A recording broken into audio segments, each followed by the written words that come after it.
चलिए, परिश्रम batch lecture 3 आज आपका मेंस का। ठीक है, हम लोग आज कुछ ऐसे टर्म देखेंगे जो अभी तक एग्जाम में नहीं पूछा गया, लेकिन there will be a chance कि आपको एग्जाम में देखने को मिल सकता है, जिस हिसाब से मेंस में अच्छे क्वेश्चंस पूछे जा रहे हैं। तो अगर हम पहला देखते हैं, रूल ऑफ लॉ। ठीक है, हमने आपको डेफिनेशन पहले बता दिया, डेफिनेशन आपको मिलेगा। फ्रॉम रेक्सलेस टू लेस रेक्स, मतलब ये हो गया कि पहले king is the law, first king is the law. इसका मतलब यही है कि पहले लॉ क्या था, तो राजा ने जो फरमान दे दिया दैट इज कॉल्ड लॉ। राजा ने कह दिया कि इसको फांसी दे दो, दैट इज कॉल्ड लॉ। लेकिन अब क्या है, लॉ इज द किंग, अब लॉ ही किंग है, जो लॉ है वो किंग है, वही राजा है। ठीक है, तो सिंपल सा बात है, इस डेफिनेशन से आप अपना स्टार्ट कर सकते हैं।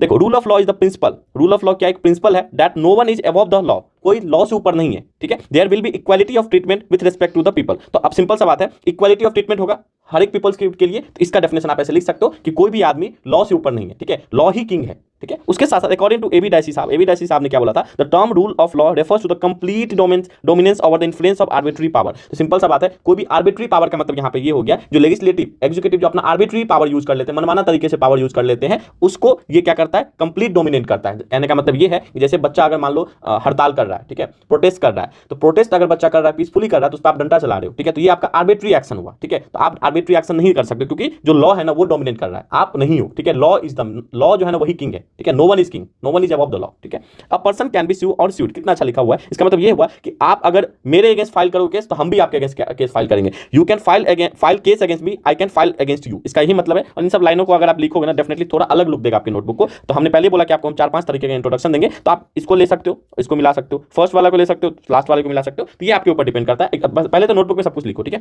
Next 3 principle of rule of law by A B Dicey. तो रूल ऑफ लॉ अगर देखो एग्जाम में क्या होता है ना, आपको सीधा define rule of law in context of Indian constitution ऐसा लिख देगा ना। अगर 8 मार्क्स का भी आपको दे रहा है, तो सिंपल सा बात है, आपके पास 2 पेज दे रहा है, तो आपके पास कम से कम 7 और 8 मार्क्स का क्वेश्चन पूछने पे आपके पास इतना जरूर नॉलेज होना चाहिए कि वहां अच्छे से एक्सप्रेस कर पाओ। ठीक है, रूल ऑफ लॉ को ऐसे नैरो फॉर्म में लिखोगे, नैरो फॉर्म का मतलब ये हो गया कि कम पर्सपेक्टिव में लिखोगे, वाइडर फॉर्म में नहीं लिखोगे, तो मार्क्स नहीं मिलेगा ना। उनको एक प्रॉपर डेफिनेशन चाहिए, किसी का कोड चाहिए। जैसे पिछले क्लास में हमने बी.आर. अंबेडकर साहब का कॉन्स्टिट्यूशन के ऊपर कोड दिया था, तो ये सब इंपॉर्टेंट करता है, ये आंसर को यूनिक बनाता है। ठीक है, जैसे सुपरमेसी ऑफ लॉ, लॉ जो है ना वही सुप्रीम है। ठीक है, कहने का मतलब ये है, no man shall be punished or made to suffer, no man shall be punished or made to suffer in body or except for the violation of law. कोई भी आदमी किसी भी चीज के लिए सफर नहीं करेगा, किसी भी व्यक्ति को कानून के उल्लंघन के अलावा। मतलब सिंपल सा बात है, फॉर द वायलेशन ऑफ, अगर किसी ने लॉ को वायलेट किया तब तो उसको ऑब्वियस बात है सजा मिलेगा। ठीक है, लेकिन अगर ऐसा उसने नहीं किया है तो उसको किसी भी तरीके का आप कष्ट नहीं दे सकते हो। मतलब जो पुलिस है ना, पुलिस किसी को भी ऐसे नहीं उठा सकता है अनलेस अनटिल किसी ने उसको लॉ का वायलेशन नहीं किया। ठीक है, किसी भी व्यक्ति को कानून के उल्लंघन के अलावा दंडित नहीं किया जाना चाहिए। सिंपल सा इसका मतलब है।